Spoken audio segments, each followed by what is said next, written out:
हिंदी साहित्य के इतिहास का ये तीसरा लेक्चर है। इसके पहले दो लेक्चर्स में मैंने हिंदी साहित्य की पूरी भूमिका बताई है, पूरा विश्लेषण किया है। दूसरे लेक्चर में हिंदी साहित्य का जो प्रथम काल है, जिसे आदिकाल के नाम से जानते हैं, तो उसके बारे में मैंने पूरा आपको वहां पे एक एक बातें बताई हैं। पूरा विश्लेषणात्मक वहां पे पूरा चैप्टर आपके सामने होगा। तो आप इस तीसरे लेक्चर को देखने से पहले अगर दूसरा लेक्चर देख लेते हैं तो चीजें और बेहतर समझ में आएंगी। मैंने बताया था कि आदिकाल में विभिन्न साहित्य रचे गए, जैसे सबसे पहले अपभ्रंश भाषा के साहित्य, इसके अलावा सिद्ध भाषा यानी सिद्ध साहित्य, फिर जैन साहित्य, फिर फार्ग साहित्य, इसी तरीके से नाथ साहित्य, फिर रासो साहित्य, इसके अलावा लौकिक साहित्य। तो इन सभी साहित्यों को हम एक एक करके देखेंगे कि इन साहित्यों की विशेषता क्या रही है। इसके अलावा इन साहित्यों के प्रमुख कवि कौन कौन से रहे। आज के इस लेक्चर में हम अपभ्रंश भाषा के साहित्य के बारे में देखेंगे। अपभ्रंश भाषा, वैसे तो आप पिछला लेक्चर देख लीजिए, ये रिकमेंडेड है आपके लिए, क्योंकि आपकी चीजें और स्पष्ट हो पाएंगी। फिर भी मैं बता दूं कि अपभ्रंश का मतलब क्या है, कि जो टूटी फूटी भाषा है, जो भ्रष्ट भाषा है, क्योंकि ये जो देसी भाषा है जो चलन में लोगों के लिए चल रही है, वही अपभ्रंश भाषा। तो उस भाषा में जो साहित्य रचे गए उसे अपभ्रंश भाषा के साहित्य कहते हैं। प्रारंभिक जो हिंदी भाषा की साहित्यिक इतिहास की जो रचनाएं हैं वो अपभ्रंश भाषा में ही रची गई। तो आइए यहाँ पे देख लेते हैं अपभ्रंश साहित्य। अपभ्रंश भाषा के प्रथम कवि डॉक्टर राम कुमार वर्मा जी ने स्वयंभू को माना है। आप चाहे तो स्क्रीनशॉट ले सकते हैं। तो स्वयंभू जो है वो अपभ्रंश भाषा के प्रथम कवि माने जाते हैं। स्वयंभू जो कि 783 ईस्वी इनका समयकाल था। जैन परंपरा के प्रथम कवि कौन थे? तो स्वयंभू थे।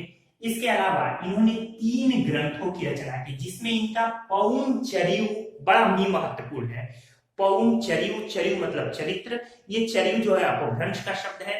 तो पौंचर्यु में रामचंद्र जी के, राजा राम की चारित्रिक विशेषताओं का पूरा ही विश्लेषणात्मक वर्णन किया गया है।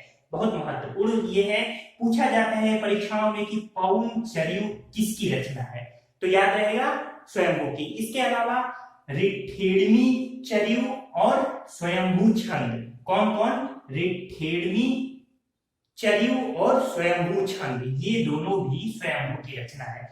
अपभ्रंश भाषा के वाल्मीकि या व्यास कौन कहे जाते हैं? तो स्वयंभू कहे जाते हैं। ध्यान रखिएगा, ये सब प्रश्न पूछे जाते हैं, बड़े महत्वपूर्ण प्रश्न है कि अपभ्रंश भाषा के वाल्मीकि या व्यास के नाम से किसे जाना जाता है हिंदी साहित्य में? तो स्वयंभू के नाम से जाना जाता है। स्वयंभू को जाना जाता है। अपनी भाषा को देशी भाषा, ये जो अपभ्रंश भाषा में इन्होंने रचनाएं की है, इसे इन्होंने देशी भाषा की संज्ञा दी है स्वयंभू ने। पौंचर्यु जो है, इसे पूरा करने का श्रेय स्वयंभू के पुत्र त्रिभुवन को जाता है। क्लियर? तो ये सारी बातें रही स्वयंभू के बारे में। यहाँ से प्रीलिम्स के पॉइंट पूछे जाते हैं। मुख्य परीक्षा के बारे में अगर पूरा आप लेक्चर हमारी देख लिए तो मुख्य परीक्षा भी पूरे अच्छे तरीके से उसमें आप आंसर राइटिंग कर सकते हैं। आइए आगे बढ़ते हैं।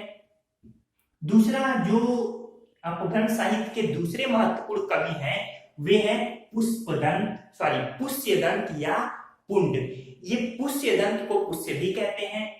तो पुष्यदंत या पुंड, शिव सिंह सेंगर के अनुसार पुंड जो है ये हिंदी साहित्य के इतिहास के प्रथम कवि माने जाते हैं। प्रश्न याद रखिएगा, अगर पूछे कि राम कुमार वर्मा के अनुसार हिंदी भाषा के या अपभ्रंश भाषा के प्रथम कवि कौन है, तो स्वयंभू। और अगर पूछे कि शिव सिंह सेंगर के अनुसार, तो आपका सही उत्तर होगा पुंड या पुष्यदंत। पूरी चर्चा की है मैंने दूसरे लेक्चर में, आप इसको देख लीजिए। हिंदी के नामकरण में मैंने इसकी चर्चा की है, यानी आदिकाल के नामकरण में। आगे देखते हैं, 972 ईस्वी इनका समयकाल रहा है। इनकी एक बहुत प्रसिद्ध रचना है तिरसठी महापुरुष गुणालंकार। कौन सी? तिरसठी महापुरुष गुणालंकार, जिसे महापुराण भी कहा गया है। ये इनकी प्रसिद्ध रचना है। इसमें इन्होंने 63 महापुरुषों के जीवन चरित्र का वर्णन किया है। इसके अलावा हिंदी के भवभूति कौन कहे जाते हैं? तो हिंदी के भवभूति पुण्य कहे जाते हैं। चौपाई छंदों का सर्वप्रथम प्रयोग किसने किया था? तो पुण्य ने किया था। ये जो छंद है, चौपाई छंद है, इसके अलावा कुंडलियां हैं, तो इसके लिए आप हमारे डिस्क्रिप्शन बॉक्स में लिंक देख सकते हैं। छंद का पूरा विश्लेषण, पूरा लेक्चर आपके सामने है, तो उन लेक्चर्स को देख लीजिए, डिस्क्रिप्शन बॉक्स में वो लिंक आपको मिल जाएगा। इसके बाद देखिए, पुष्यदंत ने स्वयं को अभिमान मेरु, याद रखिएगा, अभिमान मेरु किसे कहते हैं? पुष्यदंत को। ये प्रश्न महत्वपूर्ण है, पूछा भी गया है यूजीसी नेट वगैरह में, कई बार पूछा गया है। तो पुष्यदंत ने स्वयं को अभिमान मेरु, इसके अलावा काव्य रत्नाकर, कवि कुल तिलक आदि उपाधियों से सम्मानित किया है, या यूं कहिए कि विभूषित किया है। मान्यखेत के राजा कर्ण के महात्म्य भीम के सभा कवि थे। कौन? पुष्यदंत। ऐतिहासिक पन्नों से है, यह मैंने बता दिया कि पुष्यदंत या पुण्य किसके सभा कवि थे? तो भीम के सभा कवि थे। और ये भीम कौन थे? ये मान्यखेत के राजा कर्ण के सभा कवि थे। इसके बाद देखते हैं एक महत्वपूर्ण पॉइंट, अपभ्रंश भाषा का प्रथम रास काव्य कौन सा है? तो अपभ्रंश भाषा का प्रथम रास काव्य उपदेश रसायन रास है। उपदेश रसायन रास की रचना जिनदत्त सूरि ने 1114 ईस्वी में की थी। 80 पदों का नृत्य गीत रासलीला काव्य है। इसमें ये एक प्रकार से रासलीला आप समझते हैं, प्रेम प्रसंग का वर्णन है। तो एक स्त्री और पुरुष के बीच की रासलीला, प्रेम रूपी नृत्य को इसमें गद्यात्मक रूप, ये पद्यात्मक रूप से निरूपित किया गया है, यानी काव्यात्मक रूप से निरूपित किया गया है। याद रहेगा, अपभ्रंश भाषा का प्रथम रास काव्य कौन सा है? उपदेश रसायन रास। इसकी रचना किसने की थी? जिनदत्त सूरि ने 1114 ईस्वी में। तो अपभ्रंश साहित्य में ये पूरी चीजें आपको समझ में आई होंगी। देखिए दोस्तों, ध्यान से पढ़िए, बड़े अच्छे तरीके से पढ़िए। मैं पूरी हिंदी साहित्य को बड़ा ही विस्तृत रूप से आप तक ले आ रहा हूं, और बड़ा ही धीरे धीरे और एक एक टॉपिक लेके मैं इसे कवर करूंगा। इसलिए हमारे साथ पूरी, जब तक ये समाप्त ना हो जाए, लेक्चर्स लगातार बने रहिए।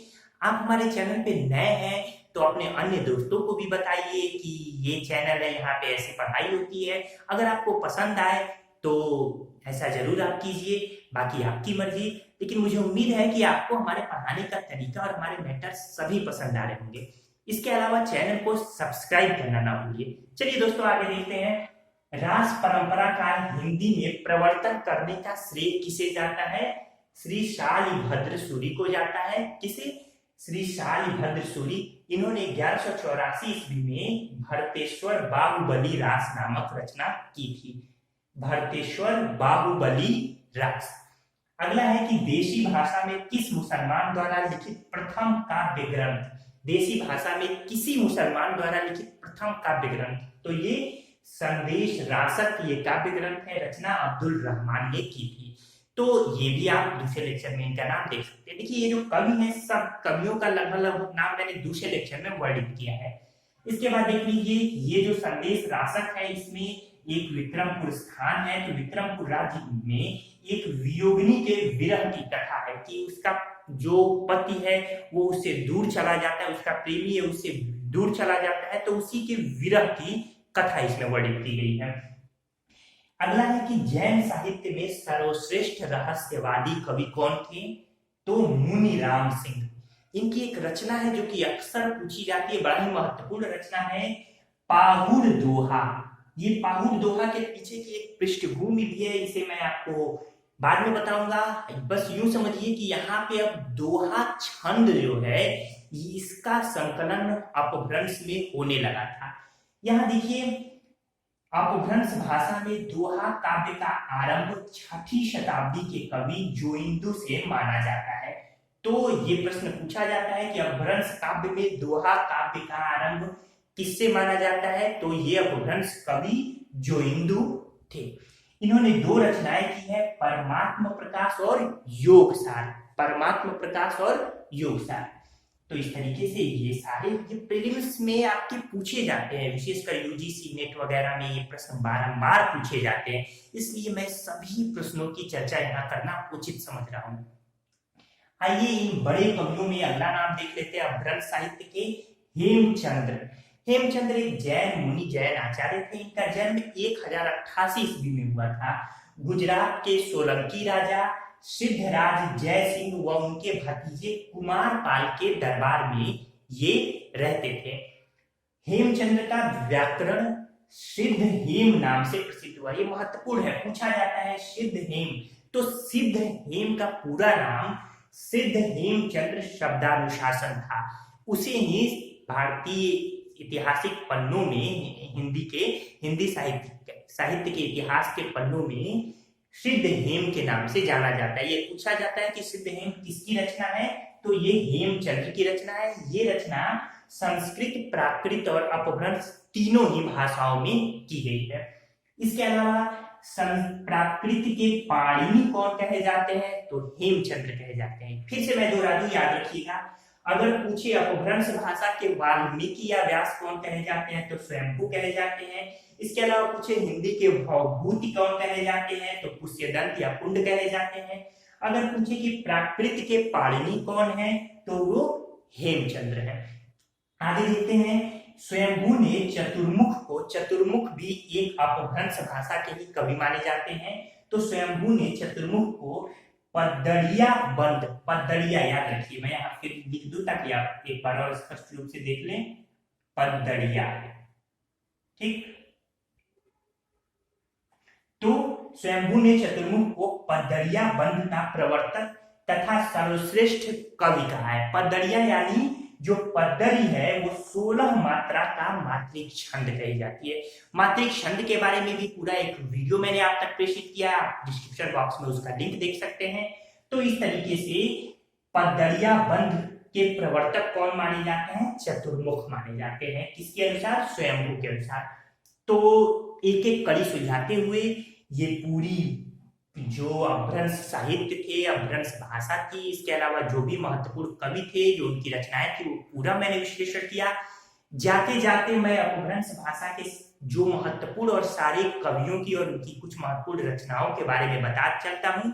इसके बाद अगले लेक्चर में हम नाथ और सिद्ध साहित्य की चर्चा करेंगे। तो आइए यहाँ देखते हैं, कवि स्वयंभू ये सबसे पहले अपभ्रंश भाषा के कवि माने जाते हैं। इनकी रचनाएं आपने पीछे देखी, कौन कौन सी सबसे प्रमुख रचना, पौंचरी, ये याद रखिएगा।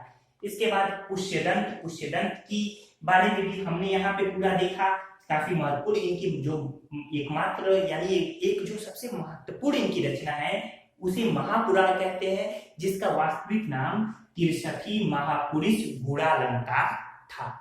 इसी तरीके से चतुर्मुख की ढेर सारी रचनाएं हुई थी, यहाँ पे उनका उल्लेख करना बहुत ज्यादा जरूरी नहीं है।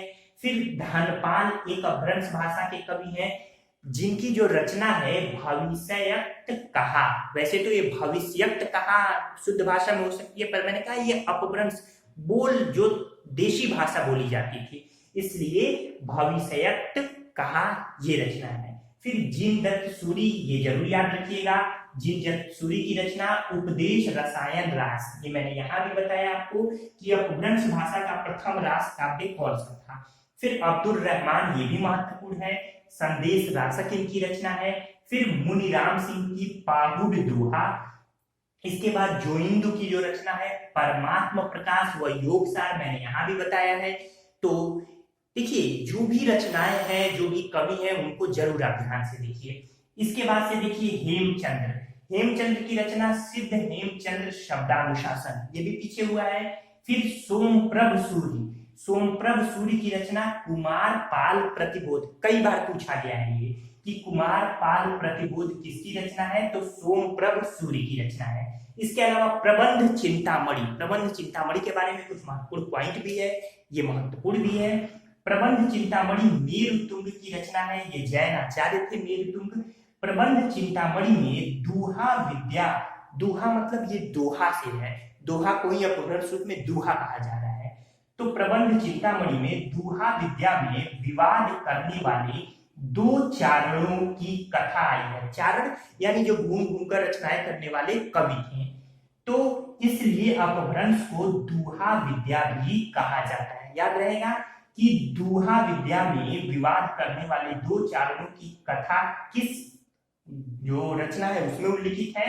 तो प्रबंध चिंतामणि, और प्रबंध चिंतामणि किसकी रचना है? जैन आचार्य मेरुतुंग की।